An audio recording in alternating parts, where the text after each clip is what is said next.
PDIP secara biologis kesannya pro-Cina dan anti-Amerika karena ada sejarah yang mengatakan Pak Karno dieksekusi dalam tanda petik oleh CIA. Kesannya miring ke Cina lebih karena tidak suka Amerika karena dendam sejarah. Apakah begitu aslinya? Ya tidak juga. Ini layak untuk dipelajari lebih jauh. Karena itu saya menyempatkan mempelajarinya dengan beberapa buku yang saya baca. Setelah saya perdalam akar masalahnya, saya bermaksud memberikan pandangan lain, sesuatu sudut pandang yang baru. Setelah membaca beberapa buku sejarah berbasis studi lapangan beberapa bulan terakhir ini, saya mencari fakta untuk memahami apa yang terjadi di Indonesia sejak tahun 1960 hingga akhir tahun 1969. Sepanjang tahun 60-an tersebut, sejarah Indonesia itu benar-benar pelajaran kelas dunia. Masa itu ada Kennedy, CIA, Soviet, Peking, Soekarno, Marilyn Monroe, PKI, Soeharto, wanita di sekeliling Soekarno, serta petinggi PKI di sekitar istana.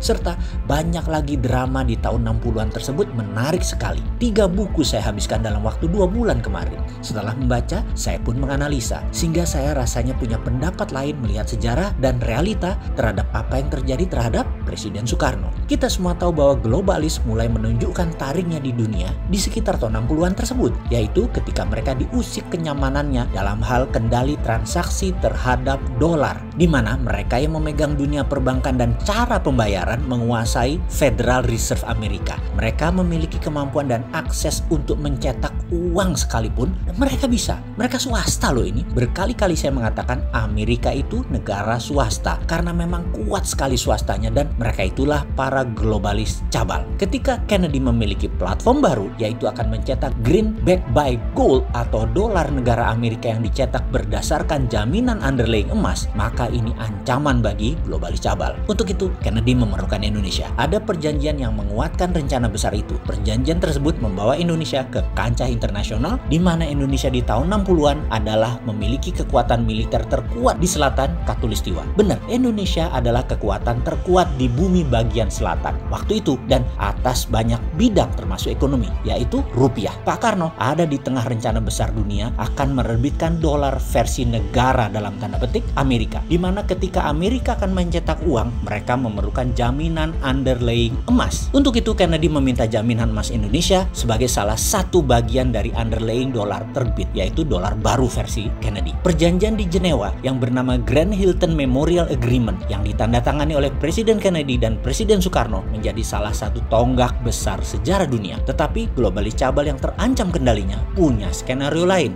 Kennedy ditembak di Dallas. Mobil kenegaraan yang tidak pernah jalan pelan saat itu jalan di bawah 20 mile per jam yang seharusnya tidak boleh, dan 3 arah peluru menerjang Kennedy bersamaan. Meninggal di tempat beliau saat itu. Inilah konspirasi panjang yang belum pernah jelas terungkap hingga saat ini. Di belahan bumi lain, Pak Karno baru turun dari pesawat di Bandara Kemayoran kala mendengar berita kematian Kennedy. Pak Karno terkejutnya bukan main, shock. Karena apa? Karena hal ini membuyarkan skenario kerjasama Indonesia Amerika atas terbitnya dolar berbasis emas atas nama negara Amerika atau Federal Dollar. Semua akhirnya tinggal sejarah ketika Pak Karno pun oleh globalis cabal dilengserkan. Skenario ini globalis yang punya, sedangkan CIA hanya pelaksana. Karena Amerika akan mendadak menjadi negara patriotik nasionalis. Begitu juga Indonesia menjadi negara patriotik nasionalis, bukan di bawah globalis lagi. Dan globalis cabal tidak mau skenario itu. Baik, kita melompat sebentar ke masa kini. Ketika Trump pidato di PBB bulan lalu, dia secara jelas mengatakan, saya mendukung negara-negara untuk berdaulat masing-masing yang bisa diartikan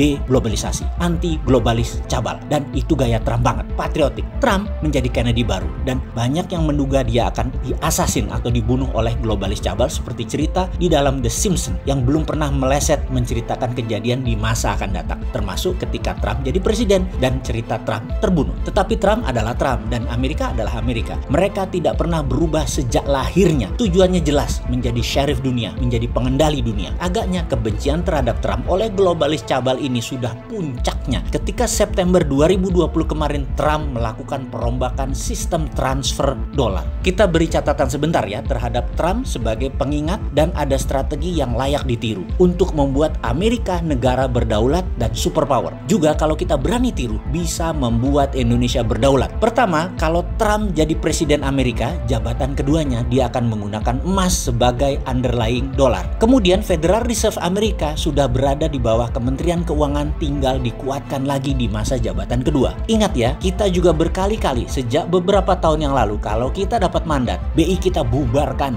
jadikan Dirjen Moneter di bawah Kementerian Keuangan. Agaknya ditiru Amerika terlebih dahulu ya. Oke, belagu juga ya si Sontoloyo ini pamer-pamer. Oke, kita lanjut. Lalu, Trump lakukan apa September 2020 kemarin? Swift transfer dolar, perusahaan network transfer money antar negara yang berpusat di Basel, Switzerland, tidak dipakai lagi. Penguasa keuangan dunia globalis cabal Rothschild mulai meredup sejak 2500 tahun yang lalu berkuasa, dan mereka termasuk yang sangat marah terhadap Trump. Oleh Trump, diganti dengan kuantum komputer yang dikembangkan oleh pemerintah Amerika yang telah digunakan oleh banyak bank sentral dan Fed sebagai lending konsorsianya. Inilah perang sesungguhnya saat ini. Globalis cabal di belakang Demokrat dan Tiongkok melawan Amerika patriotis nasionalis di bawah Trump. Ada yang menarik, kesadaran bernegara Amerika lagi tinggi-tingginya sehingga beberapa pendekatan pidato Biden-Kamala terpaksa harus menirunya, yaitu agar tidak ketinggalan zaman. Biden-Kamala juga ke arah patriotisme jualan untuk pemenangan dalam Pilpres nanti. Jadi ada pengamat intelijen pertahanan dunia yang mengatakan kalau Biden menang tetap akan perang melawan Tiongkok juga globalis karena Amerika mendadak menjadi negara patriotik. Jadi